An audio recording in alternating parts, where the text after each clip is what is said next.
Yeah, let's talk global. I know Japan, Singapore, South Korea, they all buy a lot of Aussie LNG, but there's been some concerns recently around a lack of sort of cohesive policy on the energy front from Australia. Just how important is it to have a solid energy policy here to attract investment?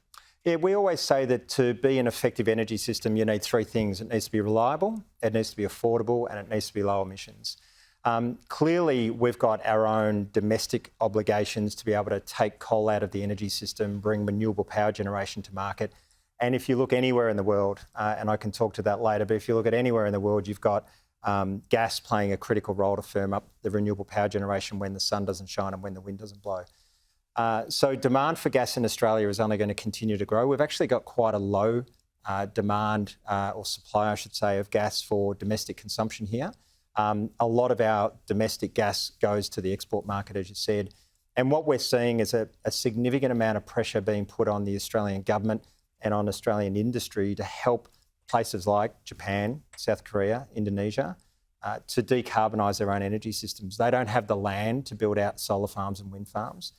They're trying to get off coal. They're trying to get off diesel power generation. And gas is a very efficient way to bring energy to market really quickly. And it's a very low emissions, certainly on a relative level, low emissions energy source.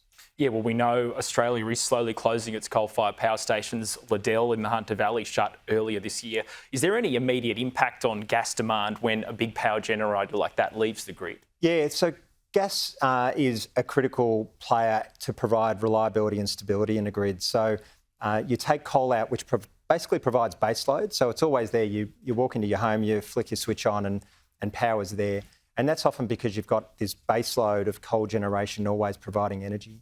As you go into a more intermittent energy source, so renewable power generation, solar and wind, again, when the sun's not shining or the wind's not blowing, you need something to firm that up. And that's where gas plays that critical role. What's very unique about gas as well, very much unlike coal, is that you can turn these gas-fired power generators on really quickly. So you can turn them off and on, which means they're a lot more efficient as well.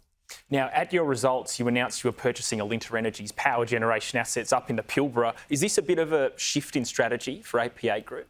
It's a refining of our strategy. So again, we've been traditionally well known as a gas transportation business, but we know we've got a critical role to play in the energy transition, and we know we've got a unique opportunity because we can actually bundle all the services. I said before, we provide renewable power generation, we provide electricity transmission, and we can work with our customers to bundle that together. The real strategy around the Pilbara acquisition, the Alinta Pilbara acquisition, is working with the big mining companies who are all trying to come off diesel-fired power generation. They're trying to decarbonise their own operations, and we can work with them to bring renewable power generation, batteries, gas firming, electricity transmission as a bundled package for them. Yeah, so who are the big customers that you're going to be servicing up there, and is that going to be the big focus, you think, for the mining sector over the next decade, just decarbonisation? Absolutely. It's the likes of BHP, Fortescue Metals Group, Roy Hill, or the Hancock Group. So you're talking about some of the world's leading mining companies. And that's just the Pilbara region. We're also one of the big players in Mount Isa. We've actually just this year commissioned what is Australia's largest remote grid solar farm. It's called the Dougal River Solar Farm in Mount Isa, and we effectively provide all of the energy to the mining customers and the communities in Mount Isa through the renewable power generation firmed by gas. And we've got a similar strategy there with the Pilbara as those big mining companies are trying to decarbonise, as they're trying to come off diesel. So how far into the future are we talking before your more power generation assets supersede the pipeline business? Look, the pipeline business is still critical to the energy system, and we're convinced gas has got a very long role to play in the energy transition. Again, you can't bring renewable power generation to market without gas, and if we want to accelerate the removal of coal, you need to ensure that you're firming that renewable power generation with gas. So if anything, we see more gas coming to market, not less over time. Clearly, when we look at the remote grid and working with the big mining companies, they've got the same agenda. They're trying to come off diesel.